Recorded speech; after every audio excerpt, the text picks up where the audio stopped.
So first, I just want to thank a few people. So I want to thank the HSS and the college for letting me go on sabbatical for a year. This is an extra special treat because I was not supposed to be able to go on sabbatical when I was chair, but I could when I was chair, which was great for the department and great for me. Uh, and I think it was great for the department because Larry agreed to step up as interim chair. So thanks, Larry. You are the without which not of my sabbatical. So it was fantastic and just sort of extraordinary labor that Larry did to step up and become chair again when he thought he was done with that stuff. So I really appreciate that. And just sort of thanks to like Dina Kennedy helped me out with that, and Gibbs Knotts, our former dean, and Jason Coy, our current dean, helped me out on that too. And there's also I received some funding and started talking about this and another thing at Uppsala University. So I should thank them too. So yeah, sabbatical lectures are interesting. Part of me wants to do a what I did on my summer vacation sort of talk, and to talk a little bit about everything that I did.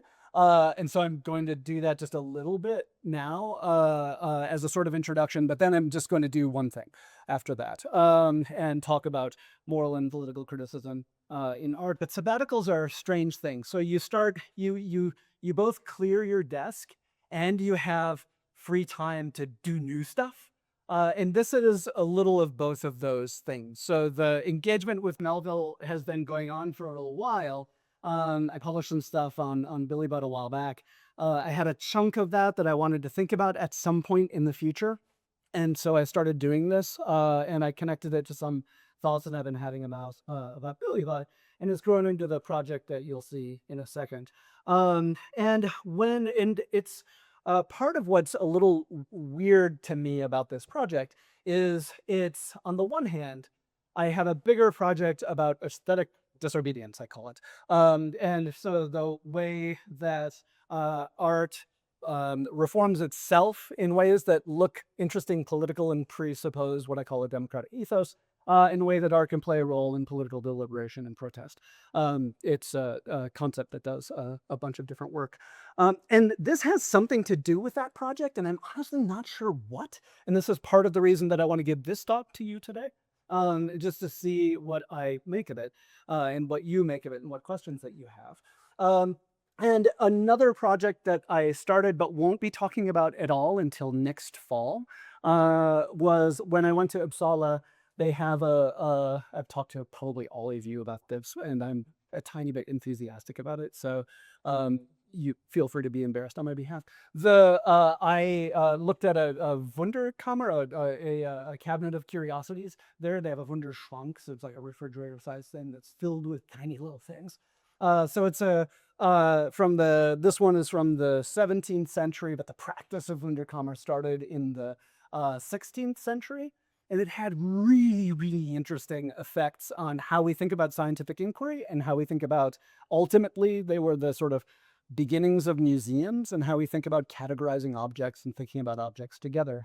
But they themselves were chaotic and bizarre and weird and sort of show-offy. Some rich guy sent some people off across the ocean and they're showing you just weird stuff juxtaposed. But it has such interesting effects on the intellectual virtues or vices, depending on the time period, of wonder and curiosity, and I think it has something crucial to do with at least 18th century aesthetics, maybe contemporary aesthetics. So that's what I'm not going to talk about today.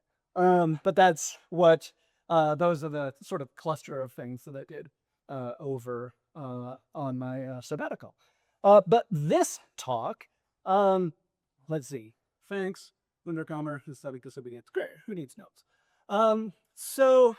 This talk, I'll just give a quick introduction. So in recent years, there's been I'm going to read a bit because it's new, so apologies in the gangs, but I'll try to keep it animated. So in recent years, there's been a huge amount of writing within Anglo-American aesthetics and philosophy of art on the relationship between ethics and morality and literature.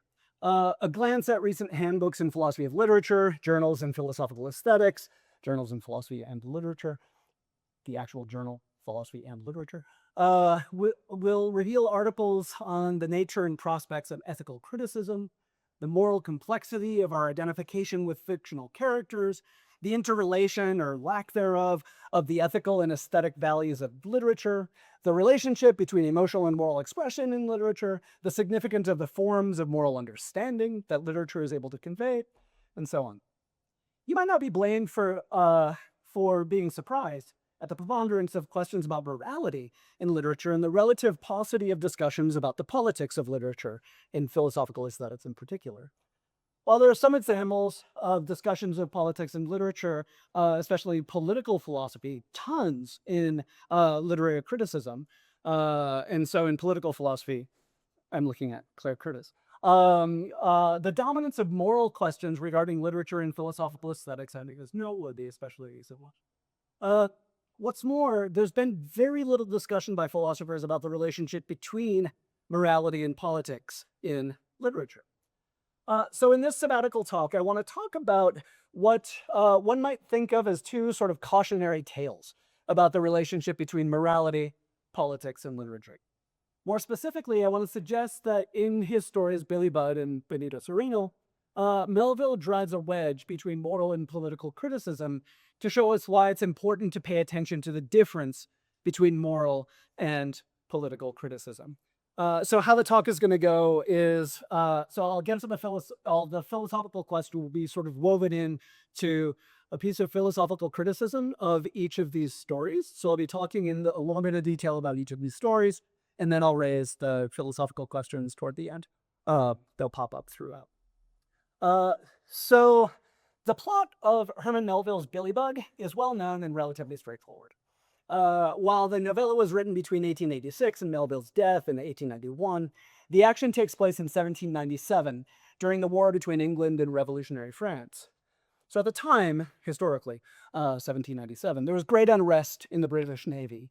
Short on volunteers, the Navy had been widely engaging in the forced impressment of sailors, and along with forced impressment, these sailors were badly paid, badly fed, kept at sea for ever longer periods thanks to improving hull technology, and regularly flogged to keep order because they didn't want to be there. As a result of the poor treatment of sailors, there were two serious mutinies at Spithead and the Nore, two ports. While the mutineers of the Spithead had relatively limited demands focused on improving the treatment of sailors, those of the Nore had a more revolutionary character. They demanded peace with France, blockaded London, and made plans to carry their ships, their naval ships, from England to France. So, in Budd, Billy is a strapping and beautiful, charming, cheerful, charismatic, but stuttering, handsome sailor. He's impressed to the man-of-war Indomitable, he's that name, from a merchant vessel with a provocative name, the Rights of May. So the Indomitable's captain is Edward Fairfax Starry, they call him Vere, who is thoughtful, well-educated, and never sails without his library. Order on the ship is kept by the clever, urbane, devious, and brutal master-at-arms, John Claggart, who falsely accuses Billy of mutiny. Oh, spoilers, by the way. Who falsely accuses Billy of mutiny in front of the captain in his sweet and silvery voice. Billy, shocked into a speech-stopping stutter, is unable to defend himself in speech. Instead, he strikes out in frustration at Claggart, hitting him in the forehead with his fist, killing him. Big fist. I had to say something, and I could only say it with a blow, says Billy. The captain, fully aware of Billy's innocence and Claggart's lie, nevertheless strictly adheres to the Articles of War, which call for the death of any man who strikes, let alone kills, a superior officer on a warship in a time of war. Billy is hanged by the yardarm in front of the shocked and murmuringly discontent crew. So, I'd like to pick up on something that I've argued elsewhere. The distinctively musical character of Billy's beauty plays a central role in the politics of Budd. Briefly, I argue that there are three conceptions of beauty bound to three conceptions of authority in Budd. The first is what I call the erratic beauty of Nelson, like aura-like beauty of Nelson, before which an audience is awed. The second is an instrumental or utilitarian beauty used to pacify an audience, the carrot that works with a literal stick of punishment. And use of this instrumental beauty along with the terror of punishment is how Claggart brings order to the ship. The third is what I call a participatory beauty that inspires an audience to join in the creation of beauty. Billy Budd shows that this third beauty causes trouble for authority arranged hierarchically like that on the ship. So there are two immediate dangers to Claggart's rationally ordered world present in Billy's song. The first is that Billy himself is not easily treated as one agent among others in Claggart's rationalized economy of force and incentive that works really well between individuals and to get individuals to work against each other. While he's impressed onto the ship, no force was necessary, and he good-naturedly embraces his new role. While the other impressed men are immediately and tangibly brought into the instrumental world of Claggart, they're beaten and yelled at, Billy, whose actions and qualifications look like those of a promising new member of the crew, exhibits an agency not shown by the others. This agency is made even clearer in the opera by Benjamin Britten that I'll talk about in that. The opera by Benjamin Britten that it is in the novella by Melville, by contrast with the other impressed men. So the agency of Billy is contrasted with the other impressed men. So in the novella, only Billy is deemed suitable for impressment. While the other crew members almost immediately demonstrated, this is almost immediately demonstrated when Billy sings in excitement at his placement in the foretop. Billy Budd, King of the Birds, he sings.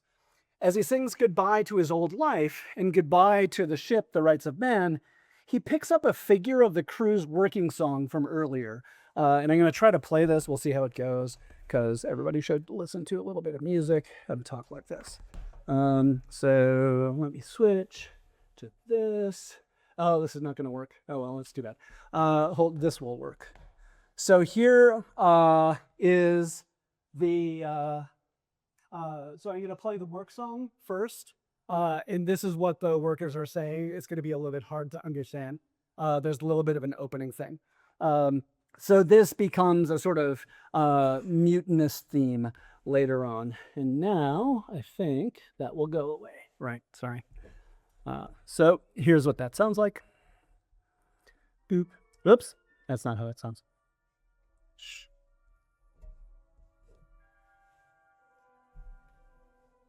$1951. So.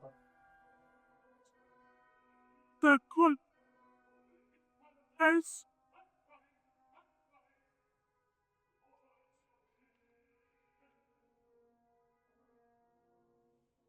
Listen here.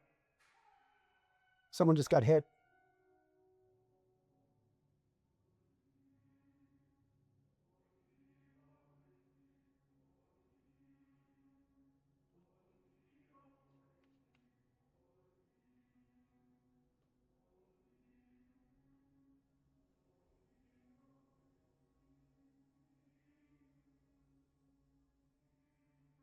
Happy crew, huh? So you have that in your head. Here's Billy Budd after he's been assigned to the foretop, and he's very excited. This will go on for about a minute and a half.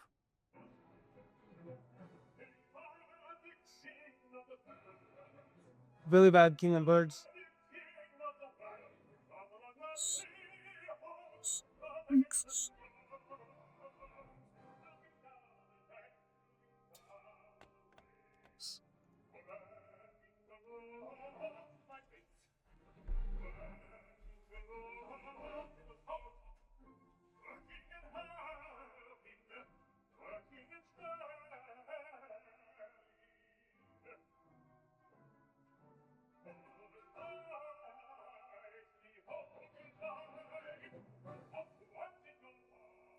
All right, so hold on just a second, and I'll do this so you can see what's going on. He says confidently. There we go, good. So he just sang that first paragraph that you see. So happy, happy, hooray, working in hell day, working in cherry, goodbye to the old life, don't want it no more. So he's just like cruising along, relatively happy. He's singy and fun. And then he says the following. Farewell to you, old comrades. Farewell to you forever. Farewell to the ship, writes a man. Farewell, old writes a man. Farewell to you forever, old writes of man. The officers, none too pleased with that utterance. So just keep that in your head, and that's what's going to be said now. Whoops. Sorry. This is the button. That's the button.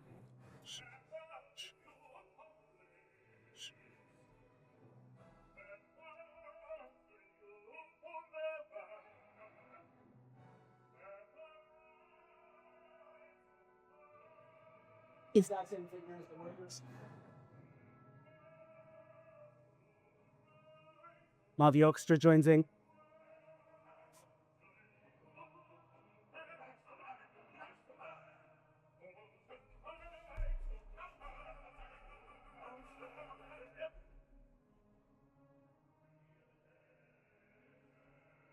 The chorus, the men below decks are joining in with him. That is them being blown down and being called to order, basically. So, back to the text. That's really cool. I just got goosebumps. That's kind of neat. So the echo of the crew's song in Billy's song is a signal to the opera's audience of the connection between Billy and the crew. Billy's audience on the ship recognizes that connection, and they start singing wordlessly along. They're no longer singing "Oh Heave." They're not singing "Goodbye to the Farewell to the Rights of Man." They're just going "ho ho ho ho ho." So Billy's audience on the ship recognizes the connection.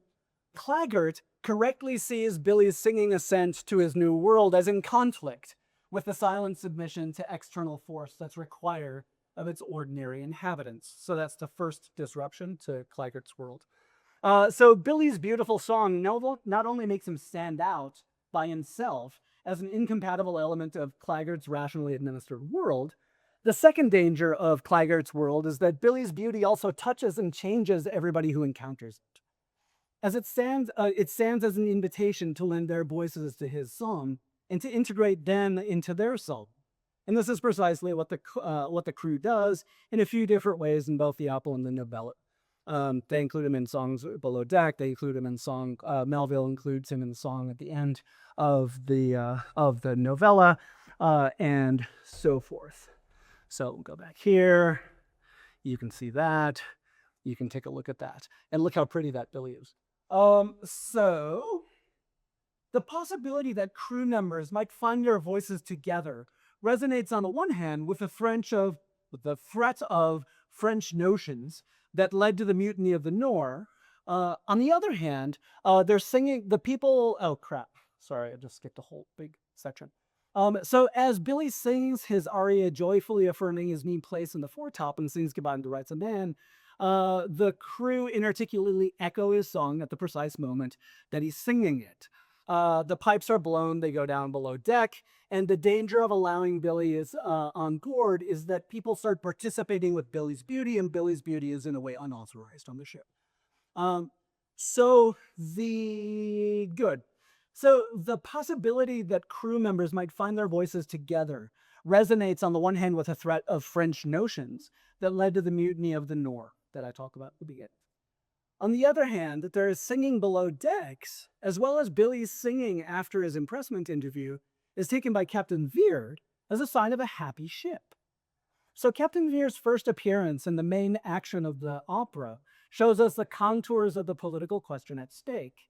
He and his officers begin with a toast to the king and with a condemnation of the French. It's a silly thing. I'm not going to play it for you. So it's fun, but it's just them cursing the French. So Veer and the officers react in horror at French revolutionary regicide. Franks, the tyranny that wears the cap of liberty, they say. When his officers express concern for what they heard as Billy shouting out to the rights of man, as opposed to the ship, the rights of man, the captain distinguishes between what he acknowledges as the real danger of mutiny and the youthful high spirits of Billy. He goes so far as to sing the opening of his defense of Billy, "Oh, that's nothing," he says, sympathetically, again using that same figure that I'm not going to play again, you can just trust me, that Billy takes from the crew's work song, and that the officers have used to express the danger of the mutiny. So they present it as a scary figure, and Veer sings it as a way of showing that Billy's all right? So during Veer's explanation, the men below decks can be heard singing a shanty. And after claiming there's no danger in Billy, Veer calls attention to the crew singing. Listen, where there's happiness, there can be no harm. We owe so much to them, he says. So Bure's description here of Billy's high spirits and his sympathy for the crew's happiness shows that he's thinking of Billy and the crew in sort of moral and not political terms, I think. Billy is displaying a certain character, youthful high spirits. That's both unsurprising, he's a high-spirited youth, and harmless, he's just a high-spirited youth. But it's not that Billy's song is just dismissed. Rather, it plays an important moral role for the captain. It's woven into the crew's happiness, and the happy crew would do no harm. So, Veer's attention to the voices of the men, prompted by consideration of whether Billy's song was a danger, is a crucial pivot point in this scene. As land is sighted and confirmation is brought that they're in enemy waters, Veer picks up his book and reads. At the Battle of Salamis, the Athenians with vastly inferior numbers against the power of Xerxes. The Athenians, he says. So, extraordinarily, Veer here ends the scene by invoking one of the oldest and most potent symbols of the power of democracy, ancient Athens defeating the tyrant Xerxes. So what begins as a scene praising the king and condemning the French Revolution ends by drawing a positive parallel to democracy. What facilitates the transition from one point to the other is the captain's sensitive listening to the voices of Billy and the crew and his judgment that they're harmless. The officers are skeptical that there's a distinction between Billy's praise of the rights of man and French notions that threaten the order of the ship. They can't see how Billy's beauty and the crew's voices rising from below decks are to be reconciled with authority as they know it, either with the king's authority or with Claggart's utilitarian authority.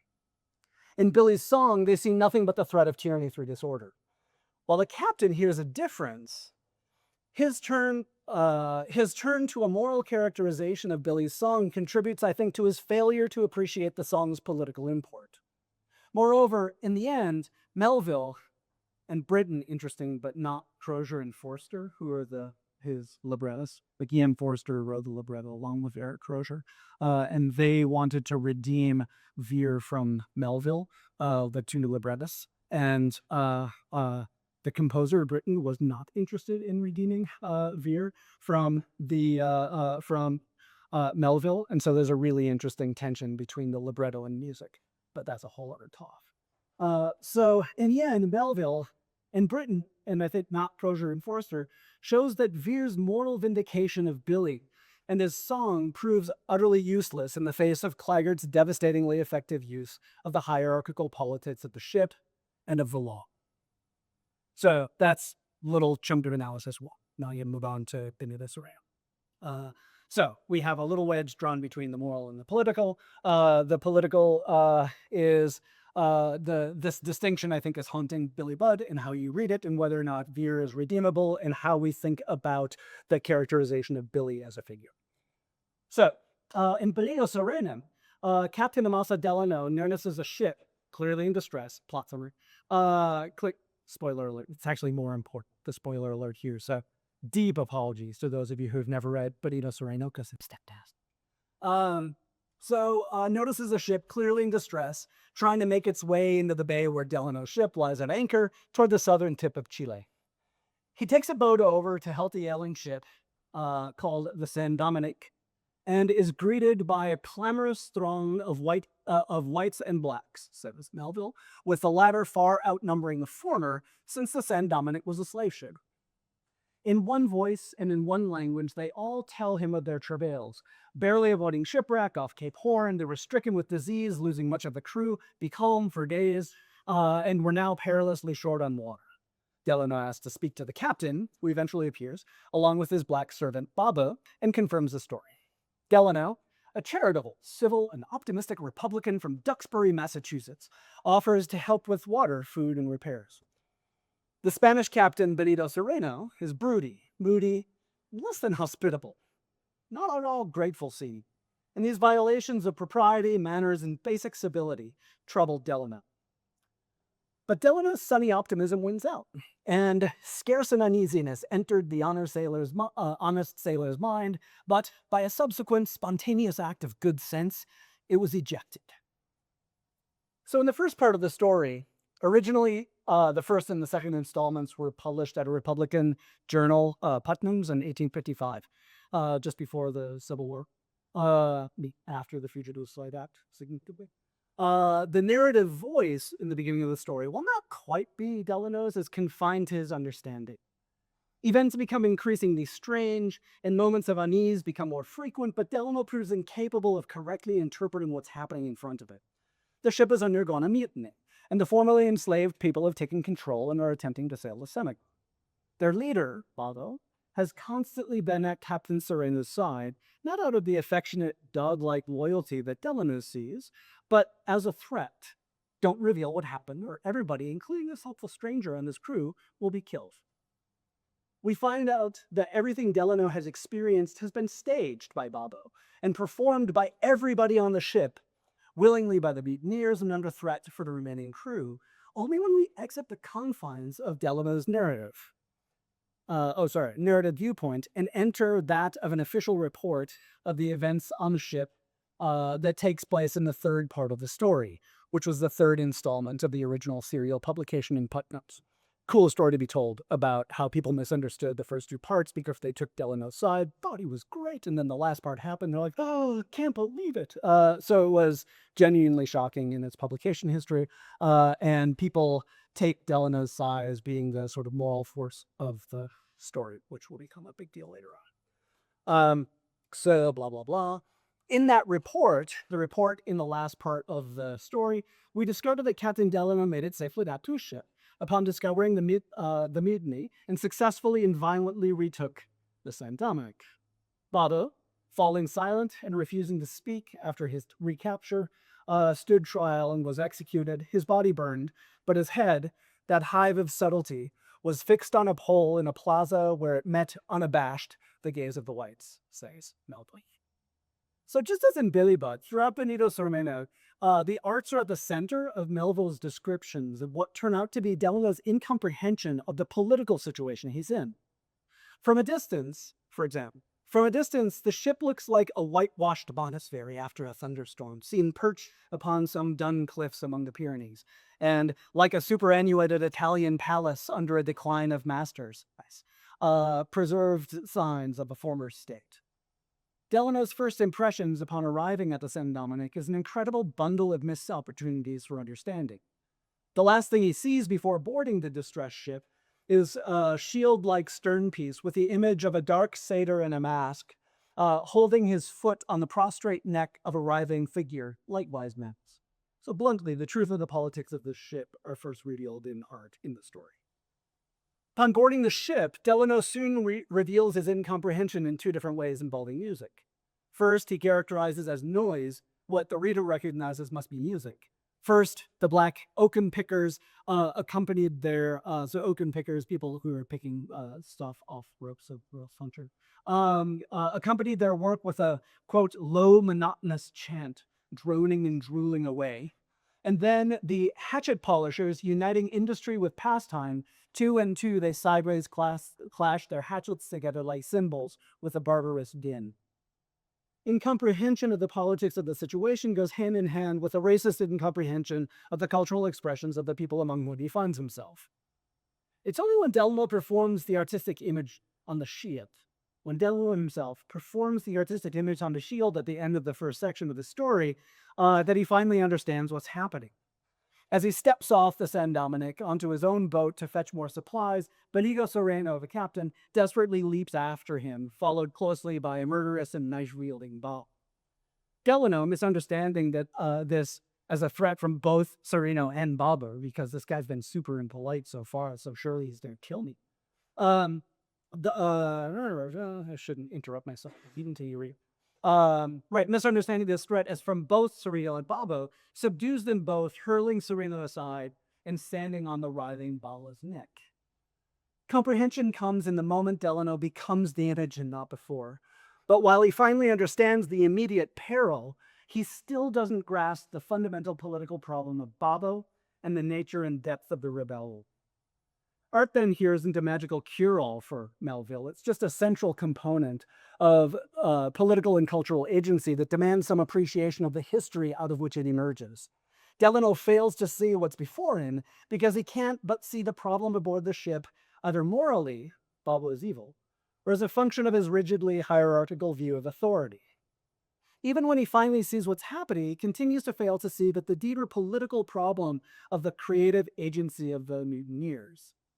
In the end, he sees Babbo as a merely moral and bad agent. He only understands others on the ship as a kind of max, held in Babbo's thrall, and as capable neither of aesthetic nor political agency. So Delano continues to look for the single authority that can explain everything happening on the ship, just as he did when he initially boarded. Although everybody spoke to him with one voice, he needed to find the captain to understand what they were saying. He heard what they said, it was just unauthorized. In the end, he understands that Babbo has been wielding terrible power, but still without granting him a role as a political authority. So Babbo's actions are nearly violent, barbarous, a destruction of order, in a word, evil. Even as he considers them as a part of the moral order, the actions of the mutineers are outside of Delano's conception of political authority, since to admit them would be to grant Babbo and Ben a voice with claims to political justification. And this preconception, and his preconceptions of what authority should look like, prevents him from doing this.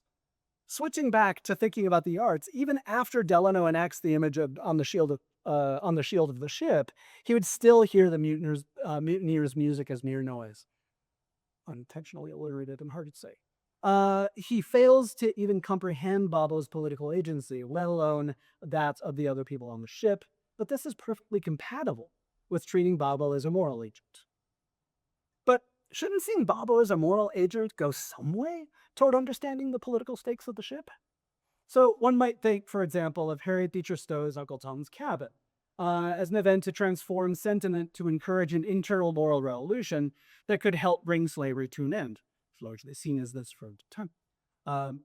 The moral path depends, of course, on the beneficence of whites and the quiet reserve and sacrifice of both the enslaved and free black population.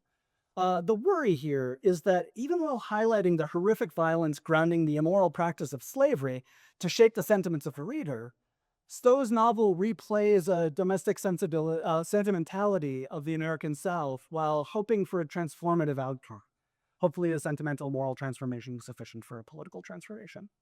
So this is a slightly uncharitable way of thinking about Uncle Tom's Cabin, but I think it's not wrong. I'm drawing here ever so briefly on the essay by Sarah Robinson, Ezra Tomiyu.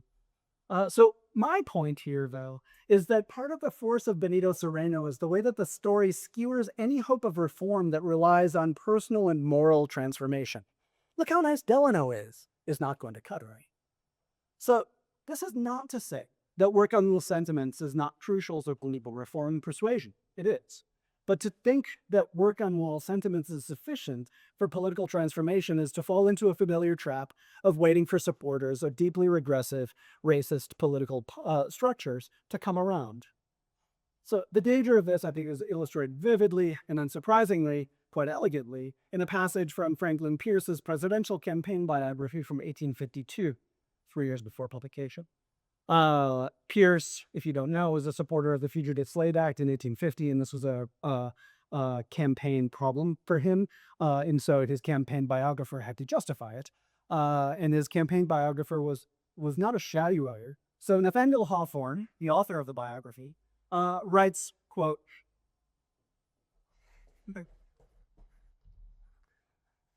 "These northern men, therefore, who deem the great cause of human welfare all represented and involved in this present hostility against southern institutions, and who would conceive that the world stands still, except so far as that it goes forward, these, it may be allowed, can scarcely give their sympathy or their confidence to the subject of this memoir," the presidential candidate. But there is still another view, and probably a wise one. It looks upon slavery as one of those evils which divine providence does not leave to be remedied by human contrivance, but which, in its own good time, by some means impossible to be anticipated, but of the simplest and easiest operation, when all its uses have been fulfilled, it causes to vanish like a dream. So, yes, the means impossible to be anticipated by those looking for a moral correction are political. While an enslaved population wrests power from those who oppress them, it changes the shared world. For Benito Cereno, this is quite literally the end of his world. So, if a transformation of moral sentiments is not a good route to a political transformation, what might a better route look like? Once again, it seems like Melville's focus on the aesthetic and artistic shape of politics aims to open a realm of possibility beyond pre existing authority and apart from a too easily assumed morality. For moralizing, we might say, at Ruled Williams. Baba's rebellion, which would overturn and reshape history, the present and the future, is executed by means impossible to be anticipated, only by someone who's paid no attention to the brutal history of slavery, or is mired either in the existing structure of authority on a ship, or viewing events exclusively through the filter of an individualized morality. Someone like Amasa Delano. So, seeing Babo's actions in moral terms allows Delano to categorize and dispose of Babo as if he were a merely local anomalous problem. When critics focus on moral reading, I want to argue, they can all too easily slip into a similar space that Delano occupies. Treating a character or even a work as a subject of moral judgment is in danger of pulling them out of historical context and placing them in a series of individual actions relevant to individual judgment rendered by the viewer. While a series of past actions can begin to paint a picture of the relevant moral character of a person, made suitably salient to whatever current action is being judged, this is different from setting a character into a history. Tellingly, for the first 100-ish years after the publication of Benito Cereno, critics read the story as a moral one, starting with the moderate Republican readers of Putnam's who did not recognize that they were being put through the critical ringer by Melville. Benito Cereno was, for these critics, Melville's exploration of evil, embodied in Babo, and maybe Babo emerged from the heroically immoral practice of slavery. But these are both moral characterization. Neither is a elliptical characterization, is claimed here. And that's a problem.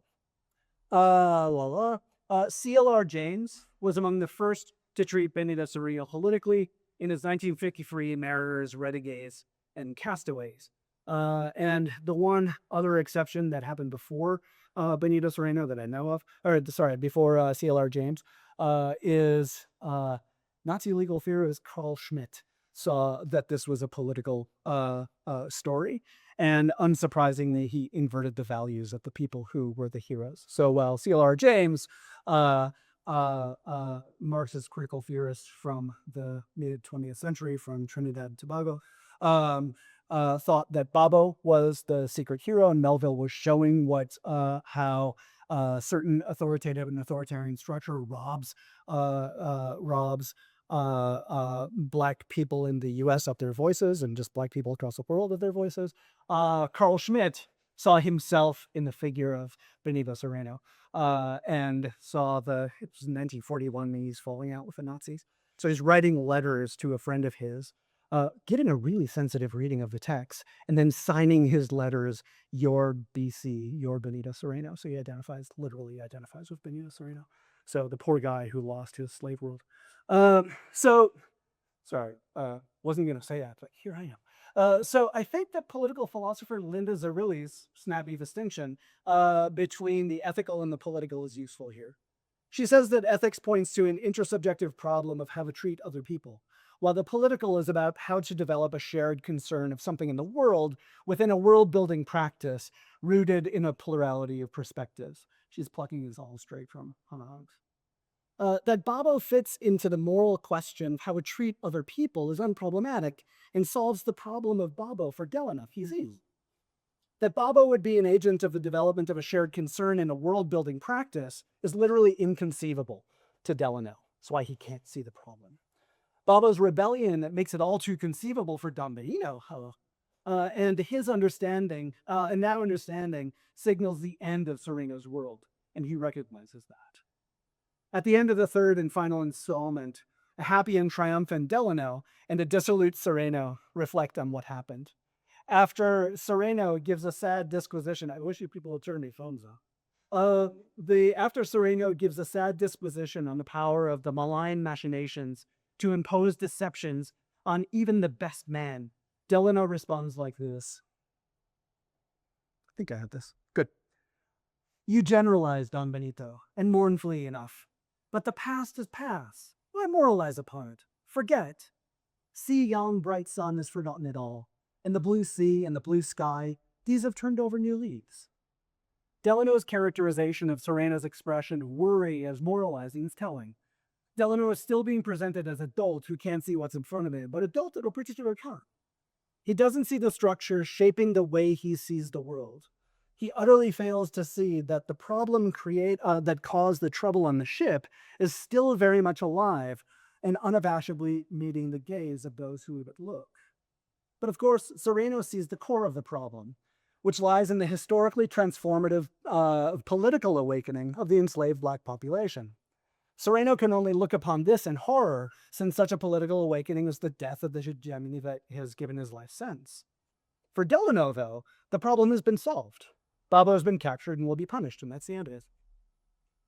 So, if we're to draw a moral lesson from the book, it'd be pretty bleak, as readers have long suggested. The naive but gentle, good-hearted, and above all, civil character was bound to encounter evil in others as something truly incomprehensible. Since evil and depravity are not that uncommon, so people focused on. Melville, at the end of his life, is thinking so hard about evil because there's so much evil in the world. Since evil and depravity are not uncommon, that's tough luck to the good guy, even if he sometimes comes out unscathed. If we make the lesson more sophisticated but still moral, things don't get much better, I think. The good guy can fail to see a moral problem right in front of him if he's not sufficiently attentive or too wound up in near civility or polytext. Another reading of the open novel. If you just look past the trappings, the literal trap in this case, of etiquette, he would understand the moral horror before him and what? What could be the appropriate moral response of Delano that would account for such a radically new world? It's telling, I think, that Delano's character doesn't change in the least at the end after this encounter with a new world. If we draw a political lesson from the story, however, the answer, I think, is different. And while not uniformly hopeful, at least not quite so uniformly bleak. For Delano to see clearly, for Delano to understand Cereno's continued worry at the end of the novel, he would need to understand a much deeper problem than the moral character of the individuals or even the sub-individual's actions. But the very problem he needs to understand, in a nutshell, with deep and broad influence of the history of slavery and white supremacy in the U.S., is preventing him from seeing it. This is not, or not just, a failing of an individual moral character. It's a political fail. And where the image of Billy Budd gives us some hope about harmony and moral redemption, Babo gives us something quite different. But each focuses our attention on the democratic importance, I think, of not conflating moral with political criticism. And I wish that more people in philosophical aesthetics who write about ethics would take this to heart.